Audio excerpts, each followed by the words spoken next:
Yoga Nidra and NSDR have been shown in a fair number of studies, not as many as been done on traditional meditation, or I should say third eye-centered meditation or mindfulness meditation, but have been shown to replenish levels of certain neuromodulators like dopamine and reduce cortisol, reduce a stress hormone, at least as much, and by my read of the literature, significantly more than with traditional meditation. And there's a nice paper that we will provide a link to, which is entitled Yoga Nidra Practice Shows Improvement in Sleep in Patients with Chronic Insomnia, a randomized controlled trial. Basically, this study looks at, as the title suggests, people with chronic insomnia, although the results certainly carry over or would carry over for people who don't have insomnia. The key result, I believe, in this paper, although there are many, is that, quote, salivary cortisol reduced statistically significantly after Yoga Nidra. What do I mean by that? There was a statistically significant reduction in cortisol levels, the stress hormone, immediately after the Yoga Nidra practice that we believe would be paralleled by a very similar, if not equivalent, practice of NSDR. NSDR is a lot like Yoga Nidra, but removes a lot of the kind of, let's just call it the sort of mystical language and the intentions. It focuses more on the physiology and the body scans. I want to acknowledge that Yoga Nidra has been around for thousands of years and was certainly there before NSDR. I also want to acknowledge that, and this was brought up also in Altered Traits, that sometimes language can be a barrier toward people embracing practices. In fact, this was recognized by Jon Kabat-Zinn when he created what he called mindfulness-based stress reduction practices, or MBSR, which was simply mindfulness meditation to reduce stress. But he called it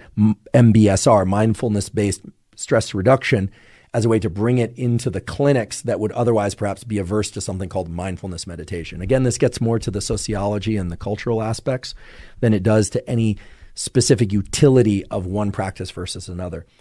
Here's the takeaway point. If you want to get better at falling and staying asleep, or falling back asleep if you wake up in the middle of the night, or if you are generally challenged with sleep issues, an excellent behavioral practice for which there are terrific data, meaning data that show that a stress hormone, cortisol, can be significantly reduced, as well as certain neurotransmitters can be replenished, as well as, and this is key and covered in this paper that I mentioned a few moments ago on Yoga Nidra, that the total amount of sleep that you need can be reduced, at least somewhat. Well, then Yoga Nidra or an NSDR practice done, frankly, any time of day is going to be beneficial. Whereas if your goal, I believe, is to increase your ability to focus, to improve your mood, and perhaps most importantly, to be able to maneuver yourself in a deliberate way along that interoceptive, exteroceptive,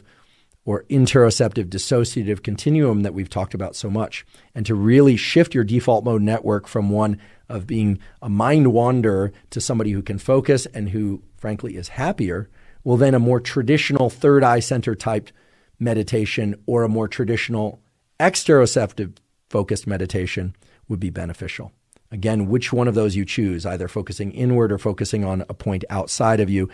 again, should be dictated by whether or not you tend to be interoceptively biased or exteroceptively biased. But if you want to get better at sleeping, you want to get better at falling asleep, and you want to replace sleep that you've lost, I put that in quotes so that my colleagues like Matthew Walker